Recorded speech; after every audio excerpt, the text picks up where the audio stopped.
बड़सर के पूर्व विधायक इंद्रदत्त लखनपाल कांग्रेस पार्टी से नाता तोड़ चुके हैं और अब बीजेपी में शामिल हैं।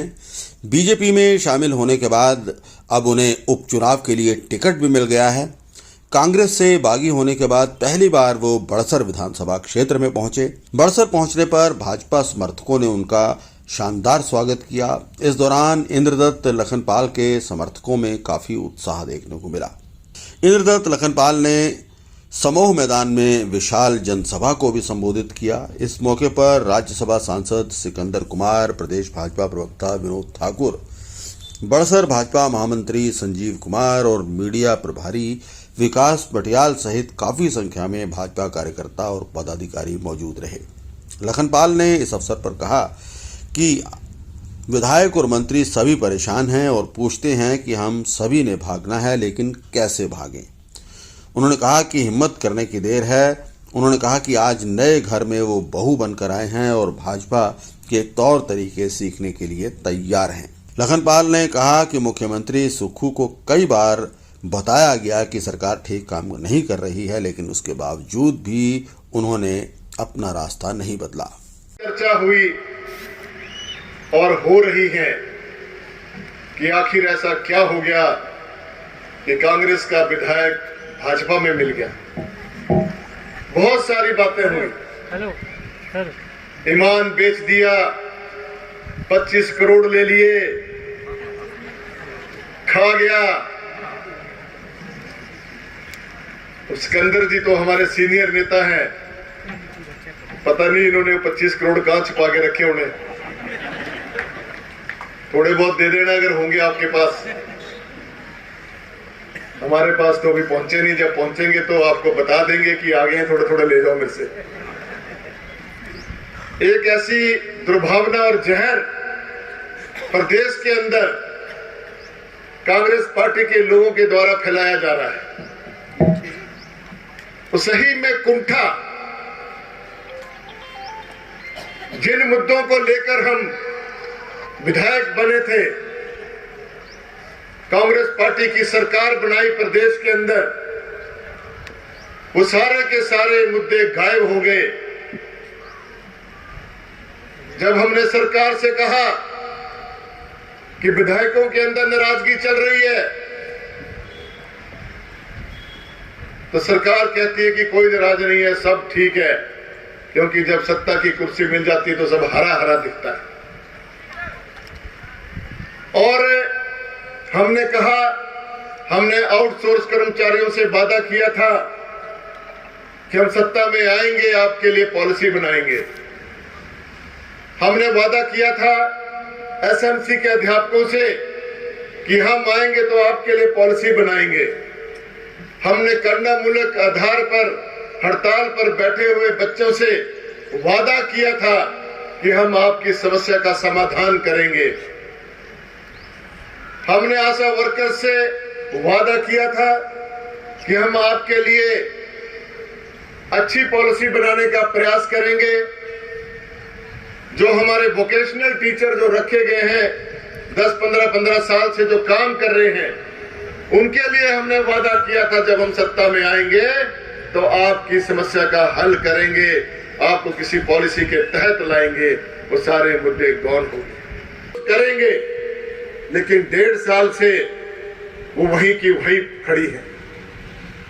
चाहे हमारा बड़सर का सिविल हॉस्पिटल हो, चाहे हमारा कम्युनिटी हेल्थ सेंटर बिजड़ी का हो, चाहे हमारा भोटे का पीएससी हो, सारे के सारे काम अधर में लटके हैं।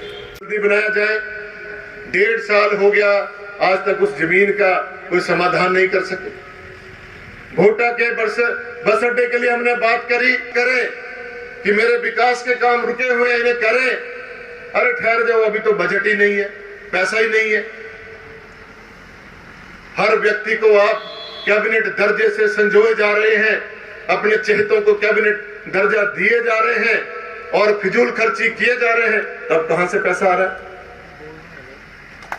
जो हमारे कर्मचारी भाई हैं, जिनकी ट्रांसफर नियमित समय के बाद करनी होती है, जब हमने उनके पास डीओ भेजे तो लगातार सारे डीओ अप्रूव कर दिए, डायरेक्टोरेट में गए तो वापस बुला लिए, फिर वो सीपीएस के माध्यम से जाएंगे, फिर मंत्री के माध्यम से जाएंगे, फिर मुख्यमंत्री महोदय को जाएंगे, फिर डायरेक्टरेट में जाएंगे, फिर वापस वहां से मुख्यमंत्री को जाएंगे, फिर मंत्री को जाएंगे, फिर सीपीएस को जाएंगे।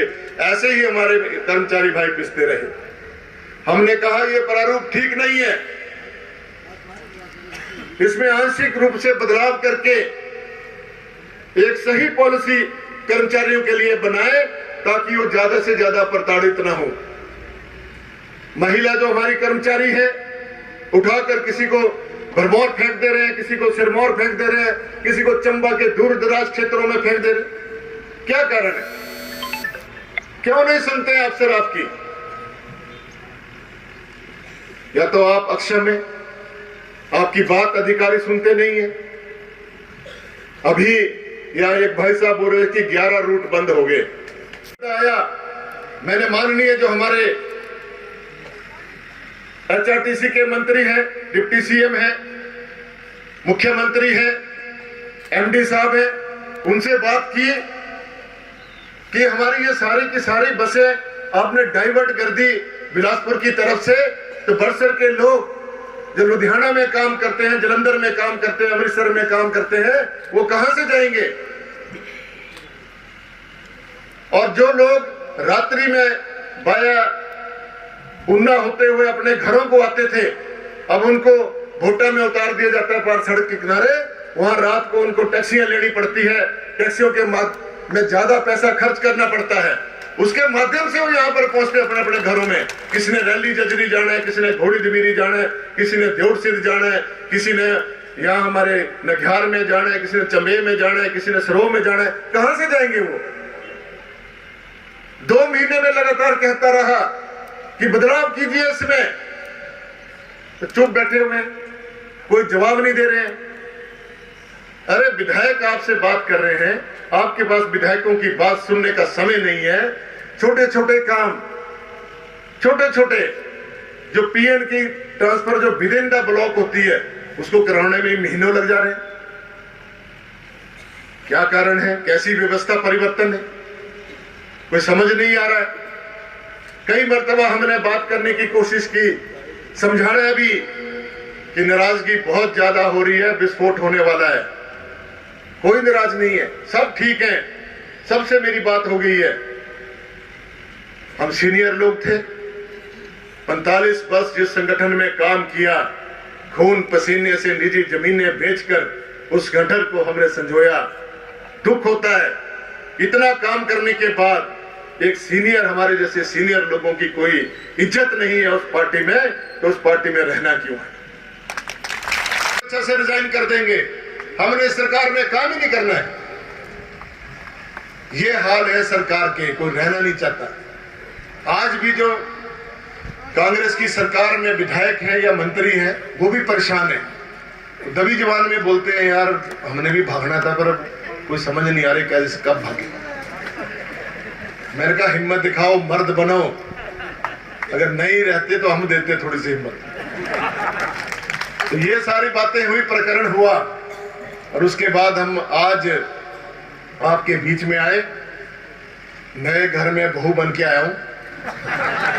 जैसा विनोद जी ने कहा, अब आपके तौर तरीके सीखने पड़ेंगे। कोई ससुर होंगे, कोई सासें होंगी, कोई देवर होंगे, कोई देवरानियां होंगी, कोई जेठानियां होंगी। तो सबसे हाथ जोड़ के निवेदन है, इस बहू को स्वीकार करना। और ये बहू जो है संस्कारी बहू है, आपको किसी भी तरीके से लड़ाई झगड़ा नहीं करेगी। आपसे आशीर्वाद लूंगा और कोने कोने में विधानसभा क्षेत्र में जाऊंगा। जितना भी जहर दूसरे लोगों ने उगलना है वो उगल ले। जब वो जहर खत्म हो जाएगा तो और मेरे से ले लेना, फिर और निकाल लेना। तो आपका बहुत बहुत धन्यवाद। के अंदर सरकार के खिलाफ कोई बात मैंने बोल ली तो मुझे कहा जाता है, यार आप तो सरकार के खिलाफ ही बोल रहे हैं। मैंने कहा माननीय मुख्यमंत्री महोदय, मैं सरकार के खिलाफ नहीं बोल रहा हूं, मैं सचेत कर रहा हूं आपको कि आपके रहनुमाई में आपके अफसर काम नहीं कर रहे हैं, उनको कोई चिंता नहीं है। डॉक्टरों की जो पोस्टिंग्स हैं, लाखों रुपए उसमें ऐंठे जा रहे हैं। पुख्ता जानकारियां हमारे पास भी हैं। दूसरों के ऊपर कीचड़ उछालने से पहले अपने मंजे के नीचे झाड़ू लगाकर देख लें कि कौन क्या कर रहा है, कहां पर प्रॉपर्टियां बन रही हैं। और आप विधायकों के कारोबारों के ऊपर छापे डलवा रहे हैं, उनके मकानों को तोड़वाने के लिए नोटिस दे रहे हैं, किसी विधायक के मकान के आगे डंगे लगा रहे हैं। कुछ नहीं होना। अब डंगे लगाओ, चाहे हमें दीवारों में चिनवा दो, इंकलाब आएगा।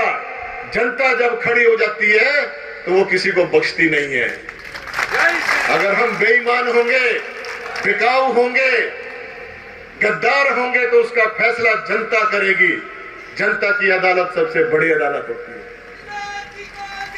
आज बहुत प्रचार कर रहे हैं, करते रहिए, भूमपू लगाइए, रोज अपने घरों में भूमपू लगाकर प्रचार करते जी, कुछ नहीं होने वाला। अगर हम सच्चाई है हमारे दिल में, हम पाक साफ हैं, तो हम डरने वाले नहीं हैं। अगर आप आपके बीच में हम छाती चौड़ी कर अगर आपके बीच में आए हैं तो इसलिए आए हैं कि हमें कोई डर नहीं है, भय नहीं है, क्योंकि हमने कोई गलत काम नहीं किया है। एक ऐसे व्यक्ति को राज्यसभा में भेजने जा रहे थे कांग्रेस के लोग, जो कांग्रेस के हितों के विपरीत जो है लड़ाई लड़ता है सुप्रीम कोर्ट के अंदर।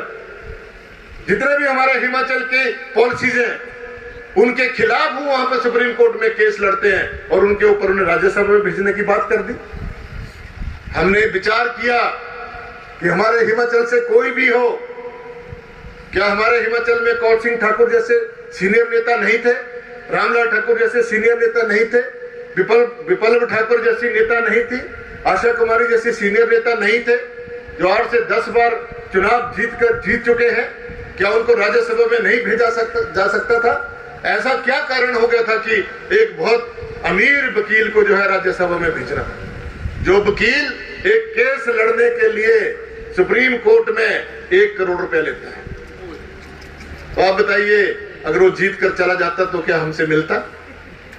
हम अपने सांसद महोदय सिकंदर जी को कहीं भी पकड़ लें, कभी फोन कर लें, अनुराग ठाकुर जी से कभी फोन पर बात कर लें, कभी उनसे मिल लें, सहजता से मिलते हैं, बात करते हैं, काम पूछते हैं, क्या काम है, हालचाल पूछते हैं। उस व्यक्ति ने तो कभी पूछना भी नहीं था।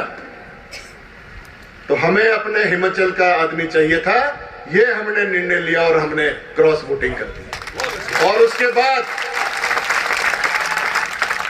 जो प्रकरण हुआ, स्पीकर महोदय ने कोई समय नहीं दिया। जिस दिन यह प्रकरण हुआ उसी दिन 12:30-1-2 बजे के आसपास उन्होंने हमें नोटिस थमा दिए और शाम को 12 बजे जो है हमें एक्सपेल कर दिए। अरे कमाल है, ये लोकतंत्र है क्या?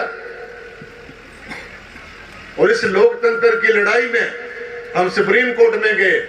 सुप्रीम कोर्ट में केस 6 मई को पड़ा। हमने कहा कि यह केस तो बहुत लंबा हो जाएगा, यदि ये 1 साल भर तक इसी प्रकार डेट्स पड़ती रही तो हमारे चुनाव तो बहुत देर से होंगे। तो हमने सोचा कि जो लोकसभा के जो चुनाव हो रहे हैं आदरणीय मोदी जी के नेतृत्व में, हमने कोई केस नहीं लड़ना है।